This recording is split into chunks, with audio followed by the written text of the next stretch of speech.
You're going to loosen the screws on the handle. Start off with both the top and the bottom. And you need to take the main fastening screw of the lock, so just follow around and find the screw on the side here. Take it out completely and put it somewhere safe. You're going to apply some pressure on the back of the lock and just turn the key a little bit and you'll feel it give and the whole thing will just come out. Then we need two measurements. You're going to measure from the outside of the lock to the middle of the hole, which is 30mm on this lock, and then from the middle of the hole to the other side, which is 35mm.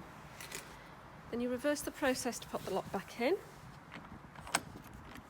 And give it a bit of a wiggle to get it in position. You need your main fixing screw back and pop that in.